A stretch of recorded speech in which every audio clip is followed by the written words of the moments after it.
स्वयं सहायिका गोष्ठी सदस्यों सरकार विभिन्न योजना मध्य भाषा ही भविष्य मिशन शक्ति ओडिया कवि सम्मेलन रायगड़ा जिला ब्लॉक मिशन शक्ति भवन गुडारी रे स्वयं सहायिका गोष्ठीर सदस्य मानक नहीं बीपीसी मिशन शक्ति श्री क्रांति कुमार पाढ़ी तत्वावधान अनुष्ठित हो जाइए। मिशन शक्ति द्वारा आयोजित उक्त कार्यक्रम में निरीक्षक तथा विचारपति भाव सरकारी उच्च प्राथमिक विद्यालय शिक्षक श्री अमीय पुरोहित स्वेच्छासेवी अनुष्ठान जागरण प्रतिनिधि श्री रमेश बेहेरा जोग देइतिबा बेले सीडीपीओ श्रीमती पुष्पांजलि पट्टनायक ओडिशा जीविका मिशन बीपीएम श्री मानस रंजन बारिक बीपीसी मिशन शक्ति श्री क्रांति कुमार पाढ़ी गोष्ठी महिला महासंघर सभापति श्रीमती संजुक्ता बिरदलाई संपादिका श्रीमती पार्वती मांडांगी बीपीए मिशन शक्ति प्रमुख मंचासीन रही।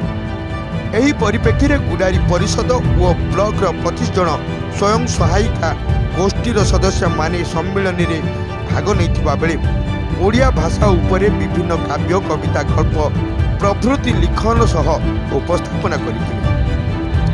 विचारक मंडली द्वारा प्रथम द्वितीय और तृतीय स्थान निर्णय करा जाय उपढौकन सह मानपत्र दे संबर्धित करथिबा बेले सम्मेलन में भाग नहीं समस्त सदस्य मानकु मानपत्र दे पुरस्कृत करा जायतिला।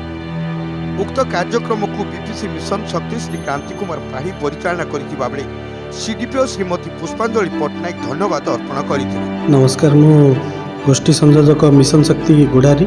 आज आमर कवि सम्मेलनी कार्यक्रम आयोजन होता एथिरे प्रति पंचायतर स्वयं सहायक गोष्ठीर माँ मैंने अंशग्रहण करते से विभिन्न प्रकार प्रति कविता मान लिखिते और से गुड़िक पठन करते से पुरस्कृत करागला।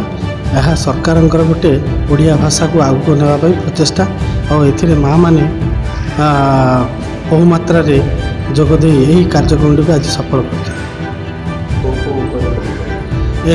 आमर ओडिया भाषा उपरे विभिन्न प्रकार कविता से लिखिते किए निजर किए नारी उपरे किए समाजर परिस्थिति उपरे विभिन्न प्रकार मातृ उपरे विभिन्न प्रकार कविता लिखि ताको पठन करते एवं या एक सरकार गाइडलाइन अनुसार एक पैनल तैयारी कराइला ता अनुसार से सिलेक्शन कराला। ता बाद समस्त जी माँ मैंने अंशग्रहण करते समस्त को मानपत्र दे सम्मानित करा। रायगड़ा जिला गुणपुर उपखंड स्तरीय प्रतिनिधि प्रसाद लिमा रिपोर्ट संघर्ष टीवी।